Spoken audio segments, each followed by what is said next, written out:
Hello students, welcome back to my YouTube channel professor Shubham Tiwari, जहां पे हम प्रोवाइड कराते हैं हमारे कॉमर्स सेक्शन वाले बच्चों का कंप्लीट जितने भी आपके सब्जेक्ट हैं उसका syllabus, paper pattern and most important questions की वीडियो की बात करते हैं।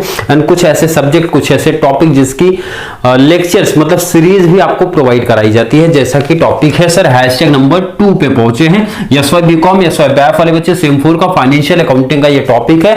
काफी इजी टॉपिक है लेकिन बच्चे थोड़े से ज्यादा परेशान चल रहे हैं sir. Redemption of preference share.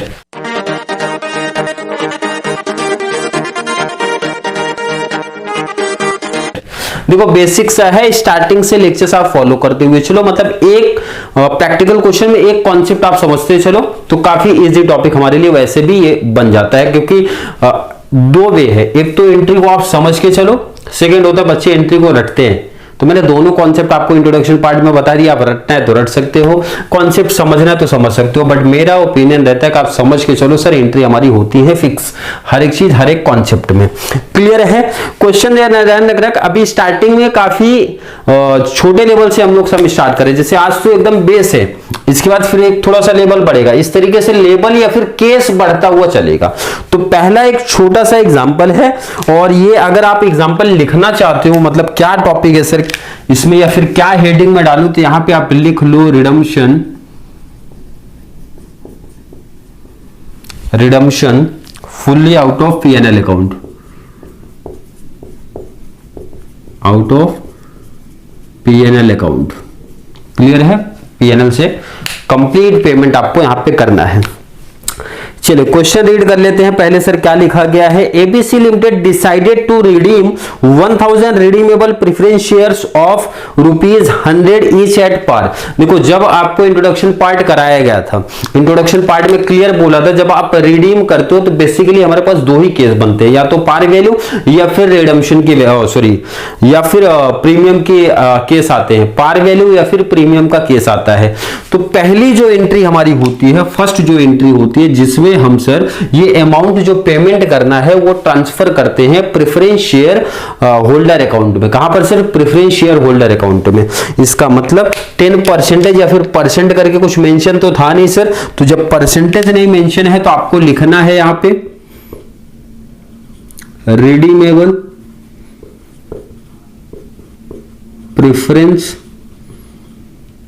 Preference share capital account debit. Clear है? टू प्रेफरेंस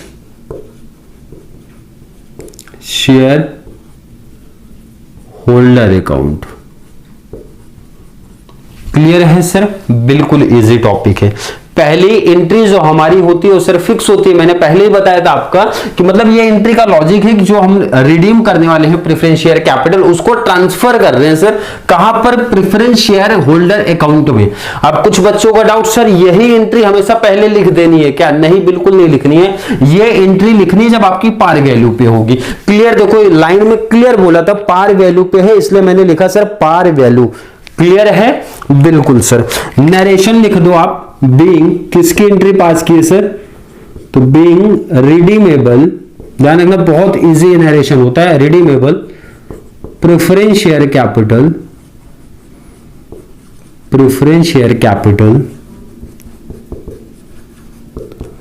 ट्रांसफर टू, कहां पे ट्रांसफर किया सर हमने? प्रेफरेंस शेयर होल्डर अकाउंट में।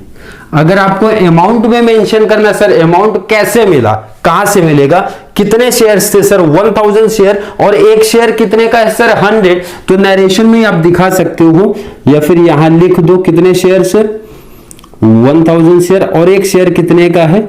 100 का है। मल्टीप्लाई किया तो कितना आ गया सर? 1 लाख आ गया। क्लियर है? बिल्कुल सर। किसी बच्चे को कोई प्रॉब्लम यहां तक सर? कोई दिक्कत नहीं। पहले एंट्री हमारी फिक्स होती है, पार वैल्यू पे याद रख लो यही होती है। प्रीमियम की बात अभी नहीं कर रहे, प्रीमियम जब आएगा तो वहां पे बात कर लेंगे क्या होगा।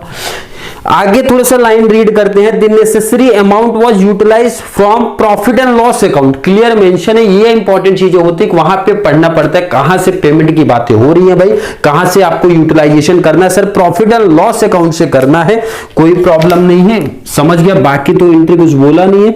ये तो आपने रिडीमेबल प्रेफरेंस शेयर जो आपका कैपिटल था वो तो ट्रांसफर किया अकाउंट में, अब पेमेंट कर दो। सर पेमेंट किसको करना भाई, पेमेंट करेंगे पैसा आएगा कि जाएगा, ये सीधा लॉजिक है। पेमेंट करेंगे पैसा आएगा कि जाएगा, सर कॉमन सी बात है पैसा जाएगा।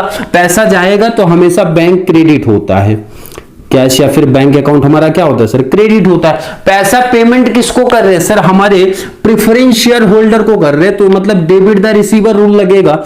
मतलब सर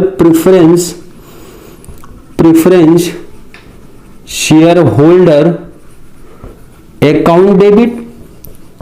और वैसे भी बहुत सिंपल सा लॉजिक चलता है, बहुत सिंपल सा। सिर्फ आप ये पता कर लो कि सर पैसा जा रहा है कि आ रहा है। पैसा जाएगा तो भाई कर दो उनको क्रेडिट, किसकी वजह से जा रहा है या फिर किसको पेमेंट कर रहे हो सर उनको कर दो डेबिट। बहुत सिंपल लॉजिक है। जब इक्विटी शेयर आगे चल के इश्यू होगा ना, पैसा आएगा सर, आया किसकी वजह से आया सर, इक्विटी शेयर नीचे कर दो उनको।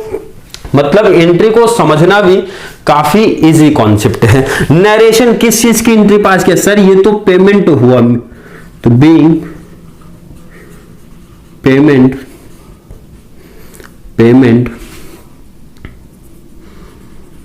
Made to preference share holder. कितना पेमेंट सर, जितने की बात हुआ था, जितना अकाउंट में ट्रांसफर हुआ था। क्लियर है, बिल्कुल।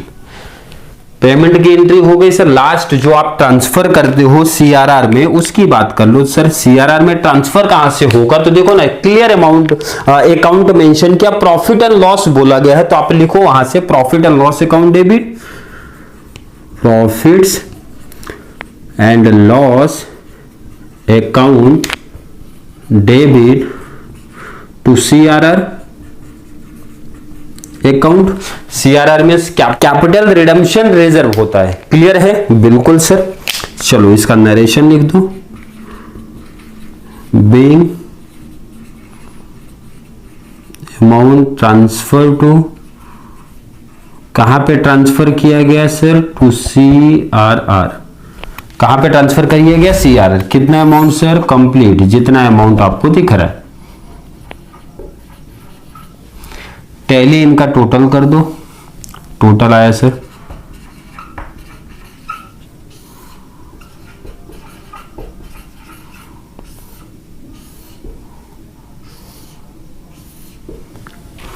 क्लियर है। बहुत इजी टॉपिक्स था, बहुत सिंपल सा टॉपिक था सर। देखो अभी पहला सम है तो हो सकता है कुछ बच्चों को थोड़ा कॉन्सेप्ट मिसिंग रह गया हो। देखो मैं पहले यहाँ पे बता दूं फिक्स एंट्री हमारी कौन सी है सर। ये देखो ये तो मैं लिख दिया 100%। एक छोटा सा चेंज आएगा जब हमारा सर क्या आएगा, देखो एंट्री यही रहेगी, इसी में एक छोटा चेंज आएगा जब हमारा प्रीमियम की बात होगी सर। ये 100% आपकी फिक्स एंट्री यहाँ लिख दिया।